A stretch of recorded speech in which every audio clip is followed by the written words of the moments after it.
Hello. Good to see you, Jason. Likewise. So here we are in Barbados. Lots of news.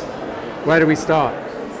Well, this is, I think, the second travel market activity since COVID. And you could see that, yes, the Caribbean is back. The activity here has been very strong, and yesterday in particular was a very strong day. The Prime Minister of Barbados made a very inspiring speech, and I think that's good for all of us in the Caribbean, that, you know, at the very top leadership level, tourism is a center of consideration. So we think that the moment is good for a surge in recovery, but more so growth to immediately follow this recovery. And the partners are here. The airlines are now lining up nicely. We're getting the new Norse, which is a very interesting low-cost carrier out of UK, 787, 336 passengers. And they're intended to be 7 flights per week into 2 airports in Jamaica, Montego Bay and Kingston. That's 60,000 new seats. That's good. So we're looking forward to that. They'll be flying out of Gatwick, of course, and so it's a big push also for a regular tourists out of the UK, but definitely for the diaspora, which is strong in the UK, as you know. We hope to host next year's marketplace in Jamaica, and to really make it bigger and better, and to signal properly now, yes, the full recovery of tourism. And of course, next year is a growth year, and so all the region should be in growth mode. Almost everyone so far has recovered to 2019 levels. Growth, that's the mantra. So the word from this conference is tourism growth. That is the objective for the Caribbean.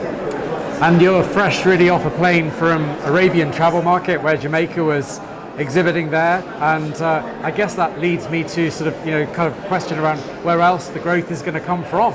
Well, the markets of the world are opening up, and new markets are emerging. I think that for us in the Caribbean, looking at the Middle East and MENA is a very useful area. India is a really promising market potential, and Africa is beginning to emerge.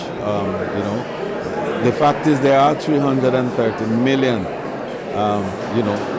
potential travelers out of Africa, and I think the Caribbean has its own relationship there, and I think it's useful that we look at that market. Then South America has always been like the sleeping giant, and since COVID we're now seeing signs that travel is coming back, and we are wanting to insert ourselves very early in that market recovery. So we'll be looking at making some visits to South America early in the new quarter, the next quarter, and hopefully to put back together the airline arrangements with LATAM and look at Avianca and strengthening Copa to make sure that the air connectivity from South America is strong.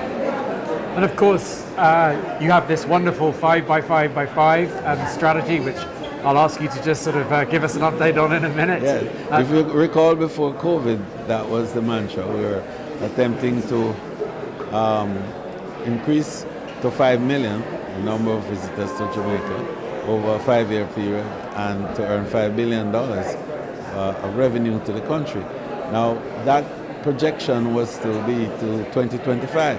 So it will be from 2020 to 2025. Then COVID came. But the good news is that the bounce back has been so strong that we are now back to 2019 levels and ahead of 2019. So we are still on track for 5x5x5 in 2025. So that's the argument. This year we should be at about 4.2 of that 5 in terms of arrivals, and 4.5 billion of that 5. So with 3,000 new rooms coming on this year, we're expecting to see the growth that will take us to 5 billion, even with a little luck, slightly ahead of 2025. So, sincere congratulations on that, Minister. And obviously the whole region, the whole industry recognized you yesterday with an award. Oh well, that was a very humbling moment, and I received it on behalf of all of the Caribbean, because I think what we've achieved together, and it has been together. COVID has taught us that it is about us now. It's not me, or it's not you. It's about us, and we all have learned how to collaborate and come together and to overcome things together. And so that message, must drive us to the future now, to gain more together, to grow together, to expand together, and to build the economies of the Caribbean together. And of course, that really put into action through your incredible resilience initiatives. Give us a brief update on where that is now. Well, we have really been given a shot in the arm, and that's one of the positives, if you can say that, from COVID, is that it has focused on the need for resilience building, and for countries now to look at themselves, and the industry as a whole to look at itself and to build capacity to enable more quick and better responses to disruption, but more importantly, faster recovery and growth. And so we have, in the last 2 years, established 3 new centers across the world. We were in Amman at the University of the Middle East. We have a center now there. We have in Ottawa at Carleton University. We have a center there now.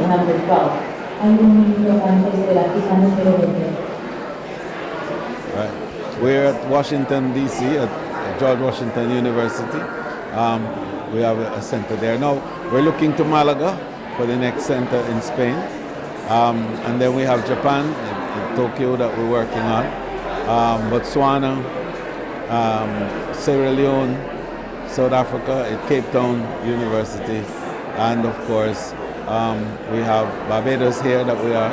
We're going to do a MOU today with the CHTA with regards to establishing centers in these areas, but more so for collaboration, especially for the next CHTA marketplace, when resilience and sustainability will be a big area for discussion and a serious deeper dive as we look at the future of the Caribbean and what that will entail for economic growth and human capital development. Minister, thank you for the update. We look forward to seeing you in Jamaica, if not sooner. Right, and of course, we look forward to participating with World Travel Awards in the first edition of the Resilience Award, which we're excited about. Thank you. Thank you.